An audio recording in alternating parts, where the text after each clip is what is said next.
Hey, welcome, and thanks for joining in with Lady Rebecca of Glen Coast. So today we are going to be making a ground beef casserole, and it's optional on what you want to add with it. So here are some ingredients for you, so stay tuned because it is going to take at least 30 minutes to prep everything. Some of the meals will be pre-cooked already, and some you would have to cook it with it and then preheat your oven at least between 350 to 400 depending on the elevation that you are in.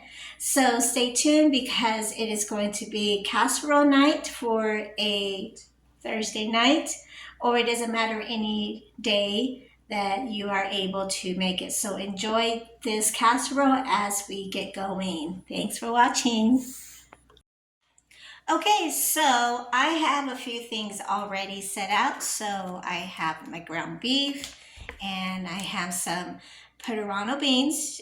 Optional, you can use pinto beans, black beans, whatever that tickles you that day. And of course, I have a purple onion that I saved and I'm going to use it all today. And you're going to add 1 egg. And then you have your salt and pepper. We're going to add garlic to it and a little tang to it. So it could be cayenne or maybe some paprika as well. And in this bowl, you're going to mix everything in. And afterwards, we're going to add the beef and everything in. And don't forget to turn on your oven between 350 to 400. So stay tuned. Okay, so I'm going to use a larger bowl for the ground beef that I'm going to mix. And then afterwards, I'm going to start cutting the onions to smaller bite size, very small, thin slice that you probably won't be able to see them. So just so they can be invisible, but yet they could have some flavor to it as well. Okay, so that is my next step. And I like garlic. I personally enjoy the flavor, the smell of garlic. So I'm going to use quite a bit of garlic because it's that savory that you enjoy. So let's get our measuring spoon, because I like using my measuring spoon. And then at the same time, we could even get some of this paprika here. Now, if you have the fresh garlic, that's great. That's what you probably prefer to use. If you have a rolling pin, you could roll it through and you able to mash it and make it where it's going to be more that, you don't want it to be crunchy, but you can roll it and roll it until it's to that stage where it's just going to be mush. So you can do that too. So this is what I have. I'm going to cook it first. I'm going to actually cut my onions as well while we are here. And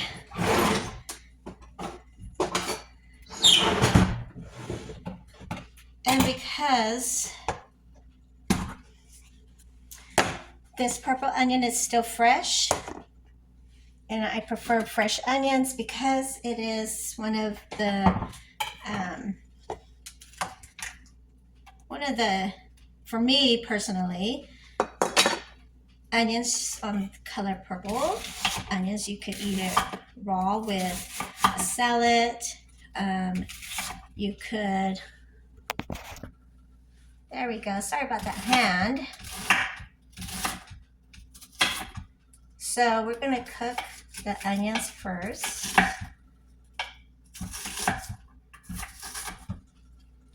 And then afterwards, we're going to add the meat and everything with it. Okay, so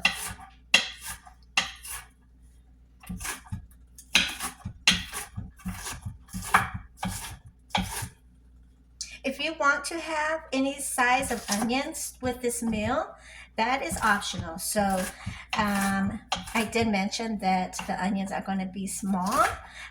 Obviously, they're not going to be invisible because, you know, the onions of the color are going to be seen. The color does fade, so, and it's not as bright. I think that's probably why I don't like cooking them, but I enjoy the flavor of it. But afterwards, don't forget to take a mint as well, because they do intend to kind of leave that stench. So I want to add some oil. Okay, so you have some of that oil, or maybe a little bit of maybe whatever you use, spray. It's really optional what you use. So I'm going to turn this, and then add this. You hear it sizzle. And you want to preheat your skillet. Okay.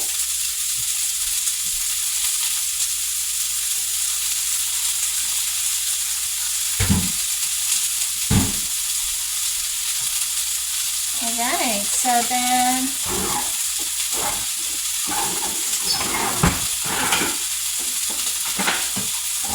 I was looking for this right spoon here. You want to get a good size pan. If you want it like a bread size, then you want to choose a bread pan. But mine is going to be the normal size that the whole family can eat. Okay, so the onions smell good. And now, as I am letting this cook a little more, I'm going to start mixing the meat. So while this is sizzling, and I have all the mix in here, okay, don't forget that you have salt and pepper. Okay, so let's do that right now.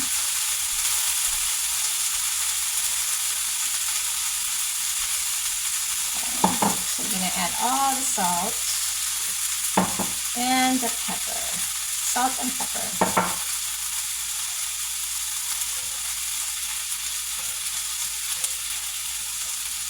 Okay.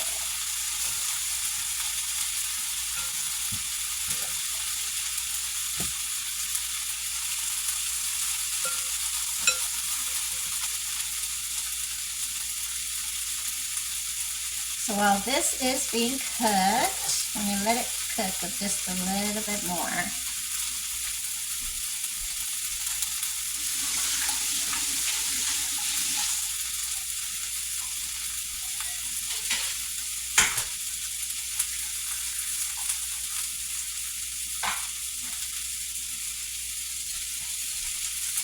And then you have your egg, and mix it.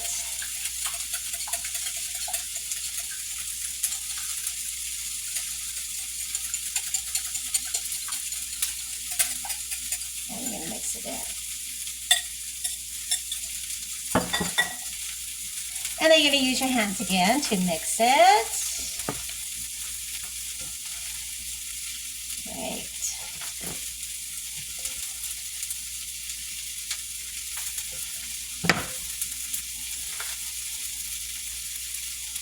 Because I do not have corn, you could also use the canned corn. You can use the creamy corn, or any kind of vegetable, really, if that really suits you. If you cannot eat corn, I suggest do not eat it. You can also, like I said, have other vegetables included in this meal as well. So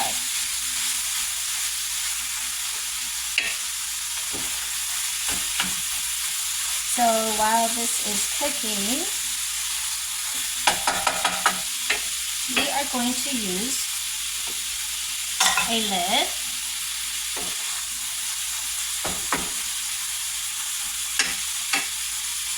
Because it is coming out and it's smelling really good. Stay tuned. Hi, welcome back. So I just want to show you really quick, in this pot here, the cooking pot I have, which is called roux. So it's already made, it was frozen, and so afterwards you could actually mix it. So actually I'm going to use the same spoon because it is going to be consolidated afterwards.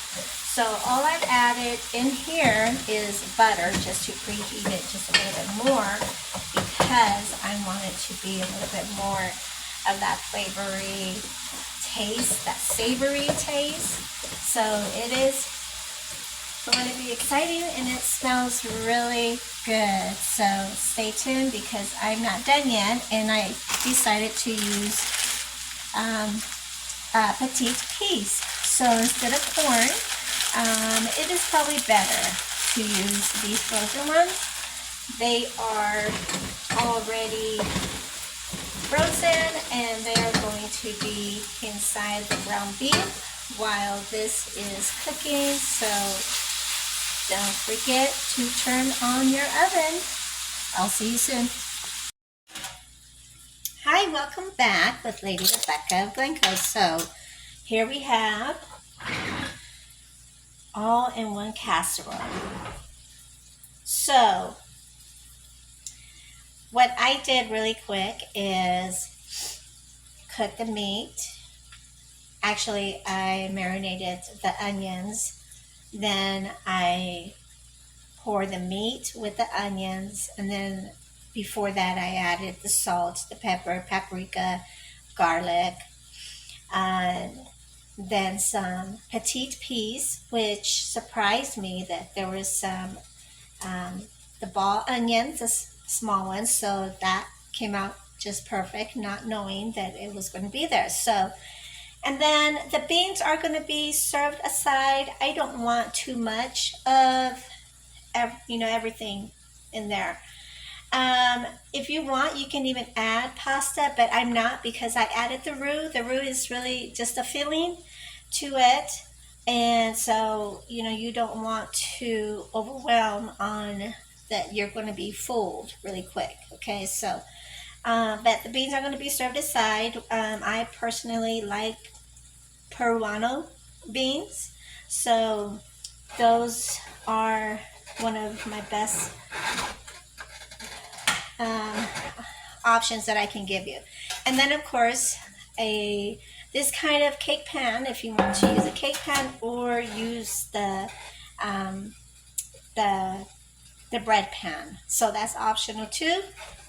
But because this is a serving size, then we are going to have it. So now we're going to pour it in. And it's optional. You can even leave it in this skillet as well. But because I want to add something more to it, just one more item to it. So I'm going to spread it around, okay? Because it still needs to be cooked just a little bit more. All right, so we're going to spread this. And then we're going to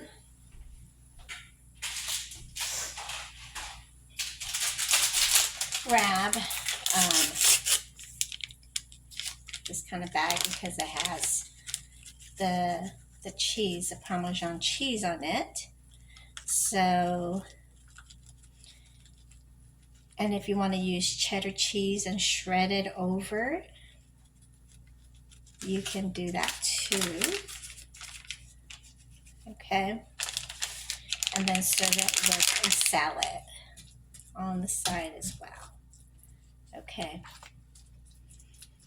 and if you need to pour a little water in there to help it evaporate better, or to marinate it, because it is going to evaporate, but what I'm saying is trying to have it mix a little bit better. And I like these onions. These are really cute. So if you're able to find them in the supermarket, yes. All right. And it is be coming out like this. And then we're going to have this cheddar cheese over, which I am going to do that. And I'm going to do half and half because I personally like the other kind of cheese. So thanks for watching, and I hope that you have enjoyed this kind of meal for the day. Easy meal, cooking casserole, ground beef. Cook it, let it sit in the oven, and do what you need to do.